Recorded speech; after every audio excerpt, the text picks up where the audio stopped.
Welcome back into Talking Fitchburg. Joining today from the Department of Aid, Trade, Consumer Protection. It is the Protector, Michael. Oh, quite a title. Thank you. I don't know if that's your official. I don't even know your official title. It's probably like Consumer Protection Agent. Nope, it's not there. That's kind of Public Information Officer, somebody else. Hey, Michael, I'm certainly glad you're here. And today we're going to be taking on a very interesting topic, and it has to do with fake jury duty notice. Very interesting. I was asked to do jury duty earlier this year. And this came through the mail, all of that. And as I read through this one, there's a lot of red flags here. But again, kind of the preying on that, oh my gosh, it's your duty to do jury duty. Eesh.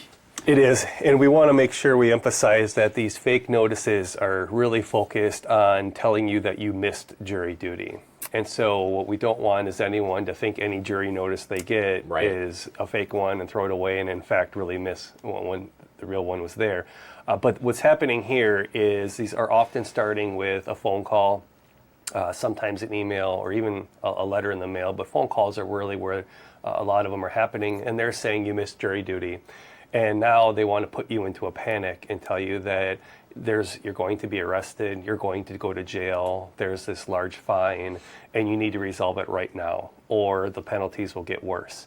And then they want you to think about, what'll happen and did I miss it or not? And this one's really interesting because like you and I in a busy day, we might think it's possible that it was in the mail and I didn't understand it, or it was, kind of stuck to another letter and I tossed it out. And that's how jury notices are sent out in the mail. And so it does create that moment of pause. But that moment of pause is we want everyone to seize upon and not think, okay, and fall into that panic mode that they put you into. Yeah, and first off, if I were you, if you got this call, I'd hang up. I would just shut it down, like, no way. But you check your county, what you're in, and ask about jury. There are so many helpful resources there. Because when I received the notice for the first time, I was like, oh my God, what am I going to be doing here? So I looked it up, and it warns you about some of that stuff about this is the process. 1, 2, 3. It is X, Y, Z. So when I hear this and I hear a random caller out of the blue, I like that you said stop and think about it for a second, but the high pressure, the unwilling, these all fall under that same type of scam that's trying to catch you in that vulnerable moment. They do, and it's great that those county clerks, and unfortunately they have to, but they're doing a really great job about putting that information out there because the scammers are actually using some of their information to try and make it more convincing. They're purporting to be from the sheriff's department. They're purporting to be from the courts. They're making up badge numbers for officers. They're making up case numbers that are kind of formatted the same way. And so it creates that illusion that this might be real. And that's why we're like to see these clerk of courts putting those. So other ways of telling a scam, you mentioned about the money factor in this. Like if there is one thing that'd be like, so you want me to pay you because I didn't show up to jury duty? Yeah. You want money? And then let alone if you ask for a gift card, any other stupid thing that comes into that play. But seriously, that is just no. It's still how it's happening, and it's still why we keep talking about it. And while it may seem ridiculous, when they tie it into those other elements, it starts to kind of get lost, and it starts to seem believable. And the first is to recognize that when they're calling you and demanding immediate payment over the phone, that's your red flag, hang up. That's how you know it's a scam. No government agency is ever going to call you and tell you must pay immediately. And then tying in with what you said, those types of payments when they're going to ask you for is going to be gift cards, wire transfers, cryptocurrency, really obscure things that you've never paid a bill with before for a government agency. And so that's also going to tell you, okay, no government agency is going to ask me for this. And the last is the personal information, most notably your social security number. One tactic of the scam what they're using is they want to confirm your personal information because maybe they want to send you another notice. They want to verify it's really you. But no government agency is going to ask you for your social security number over the phone. If it really is a legitimate government entity calling to verify something they sent you, they'll have that information and so they can verify it for you there. So change that flow.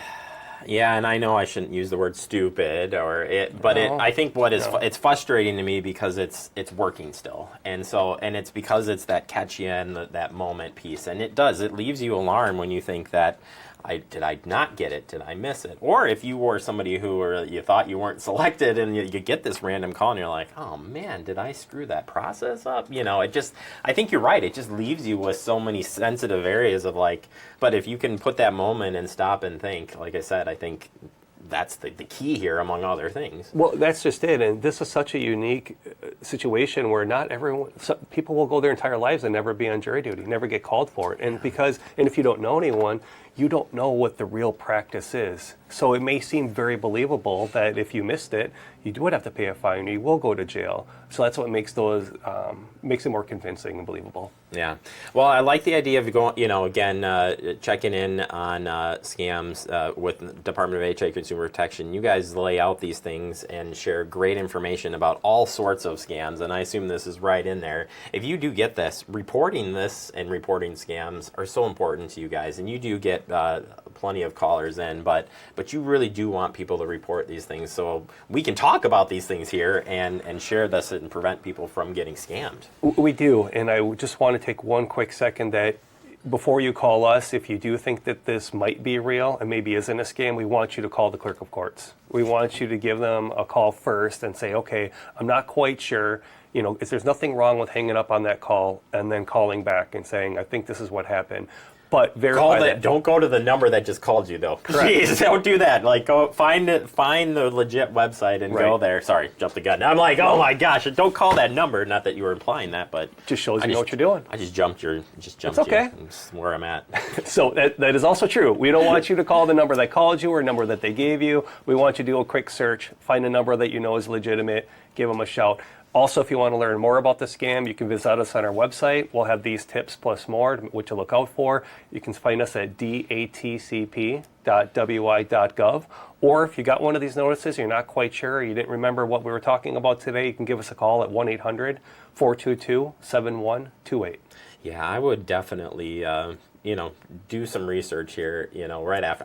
Like you said, hanging up seems to me like the best option here, and then trying to kind of figure out, all right, what steps do I want to take here? And, I think that's cool on its own front, just to kind of step back and think and then act. This is a good one where just hanging up will work, because the government's never going to call you with any of these things. If you missed it, they're going to send you a letter. So, I can say, working for the government, I don't care if you hang up on me and you want to call me back. I'm cool with that.